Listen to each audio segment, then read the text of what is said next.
S'il vous plaît, est-ce que vous pouvez vous asseoir, qu'on ne perde pas trop de temps? Regardez. Oui! Assis! Jonathan! Toffingam! La fermeté, professeur. Merci. Aujourd'hui, monsieur le proviseur va assister au cours pour qu'il puisse s'apercevoir de quel sujet nous traitons réellement. Je veux pas entendre une mousse volée! Qui a fait ça? Monsieur le proviseur, je vous propose que nous commencions tout de suite pour pas perdre une minute. Je vois pas comment vous allez pouvoir apprendre quoi que ce soit à ces abrutis.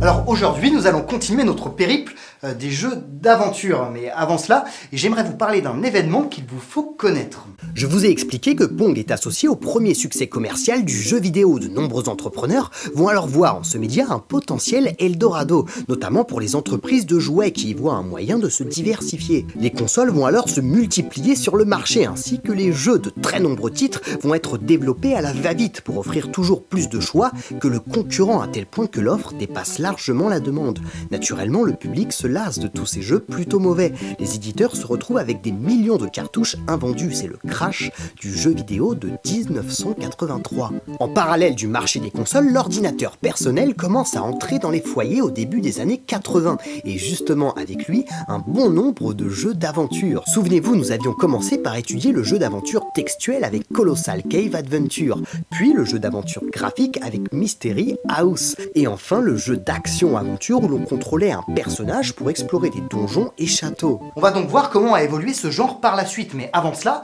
commençons avec de la fiction interactive.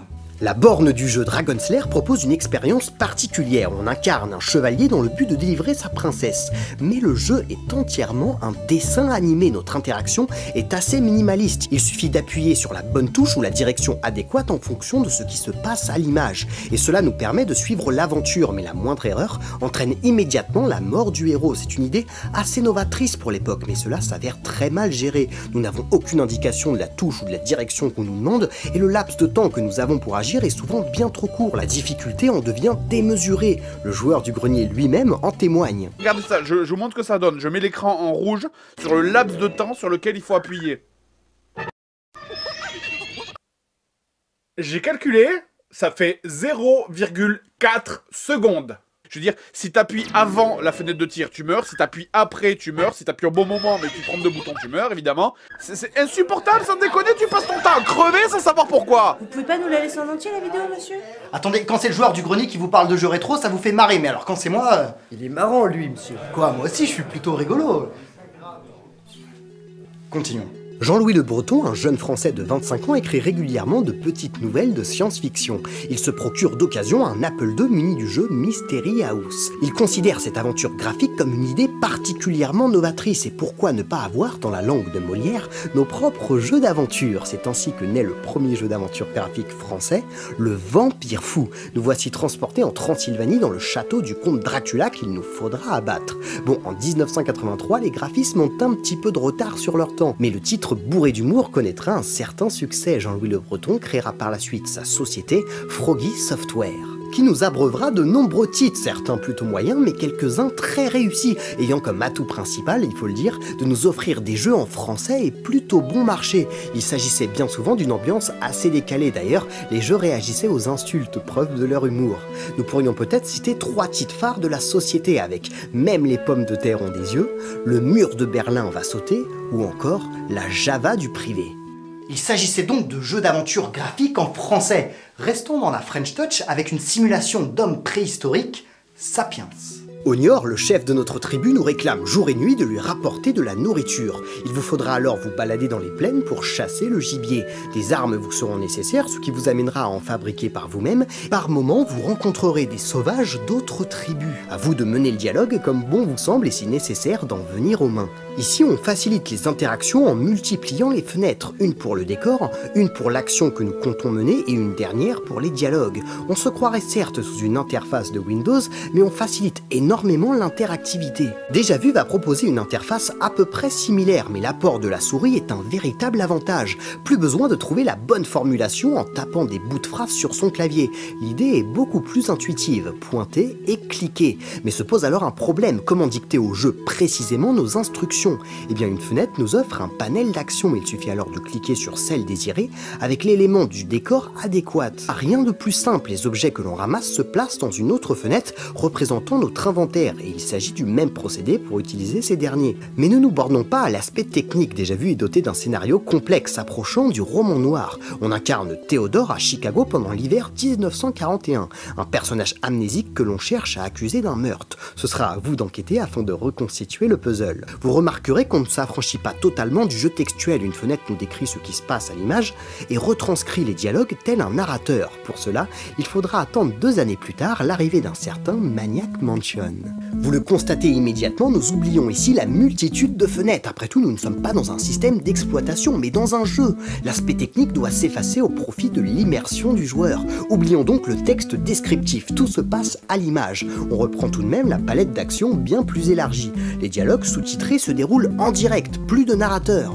J'espère que vous le constatez, l'évolution est tout de même considérable par rapport au tout premier jeu textuel. Le jeu vidéo est en train de se trouver un langage, revenons-en au 7e art. Je vous ai déjà expliqué que le cinéma fonctionnait à ses débuts par tableaux, s'approchant finalement de la photographie. C'est plus tard qu'un réalisateur eut l'idée de multiplier les tableaux afin de faire voyager nos personnages, et encore plus tard de réaliser un changement de plan au sein d'une même scène. Et puis pourquoi ne pas même les multiplier, faisant apparaître la notion de montage. C'est petit à petit, au fil des innovations, que se constitua le langage cinématographique. Et bien c'est exactement ce qui se passe ici. Il y en a eu un bout de chemin parcouru pour arriver à ce genre très spécifique, le jeu d'aventure à énigmes, appelé depuis Maniac Mansion le point and click, qui entérine définitivement le jeu textuel ou graphique. Pour revenir au jeu, je vous le conseille vivement, il est déjà bourré d'humour et plutôt original puisque nous contrôlons 3 personnages et passons de l'un à l'autre quand nous le souhaitons. Il représente d'ailleurs la naissance de LucasArts, mais nous aurons l'occasion d'y revenir.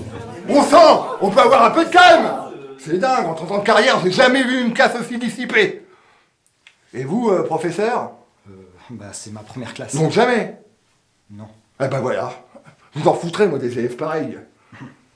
Continuons avec Getaway to Hampshire. Vous êtes dans ce titre un jeune homme de 18 ans, même si c'est vrai que ça ne paraît pas évident. Vous voilà en quête de trésors à explorer plusieurs donjons. Dans Adventure, l'exploration tenait du fait de la multiplicité des tableaux que l'on parcourait les uns après les autres. Ici, nous avons affaire à un autre procédé. L'univers est déjà constitué, présent dans un unique tableau. Mais toutes les zones ne sont pas encore dévoilées. Il faut y pénétrer pour les faire apparaître. Ce qui est judicieux pour un jeu d'aventure nécessitant de l'exploration.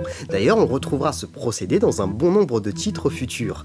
Ici, nous avons 3 caractéristiques définissant notre personnage: force, agilité et chance. Les combats sont assez difficiles, il faut atteindre l'adversaire avec son épée qui a une portée assez faible. Revenons avec un jeu français, l'Aigle d'Or, développé par Louis-Marie Rauque, un jeune étudiant français. Vous le remarquez, l'ambiance y est beaucoup plus réaliste avec un personnage certes très rigide, mais disposant de dimensions vraisemblables. Ce sont de très beaux graphismes pour l'année 1984, même si l'univers y est sombre et lugubre, puisque nous nous trouvons dans un ancien château médiéval en quête de l'Aigle d'Or. L'aventure débute chez le marchand qui nous propose divers objets et potions qu'il nous faudra choisir avec le peu de moyens dont nous disposons. Le jeu est un petit peu moins orienté action, même si de nombreux pièges sont présents. Il faudra donc explorer les moindres pièces de ce château et y résoudre les différentes énigmes.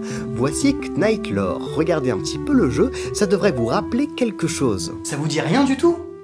C'est tout simple, n'importe qui pourrait répondre. La 3D isométrique. Exactement comme celle que nous avions dans Zaxxon, et la voilà intégrée à un jeu d'aventure. Il s'agit donc d'une exploration d'un donjon, pièce par pièce, aux innombrables pièges. Le titre est très orienté plateforme. Une petite fenêtre nous montre le soleil, et lorsque celui-ci se couche, Sabreman, notre personnage, se transforme en loup-garou. Certains ennemis réagissent alors à lui différemment, mais il retrouve sa forme normale à chaque lever du soleil. Fairlight reprendra ce point de vue isométrique avec un côté plus RPG. Le puzzle game est toujours très présent, il sera nécessaire de jouer sur cette 3D isométrique pour résoudre bon nombre d'énigmes. Froggy Software nous a donc offert nos propres jeux d'aventure graphiques français, mais ce genre de jeu, très approximatif, disparaîtra sans aucun doute au profit du point and click, popularisé avec le célèbre Maniac Mansion. Le jeu d'action-aventure, lui, tâtonne toujours avec des gameplays et des styles graphiques très variés. Bon, merci à tous. N'hésitez pas à manger 5 fruits et légumes par jour. Hein. Pac-Man, lui, il le fait. Allez.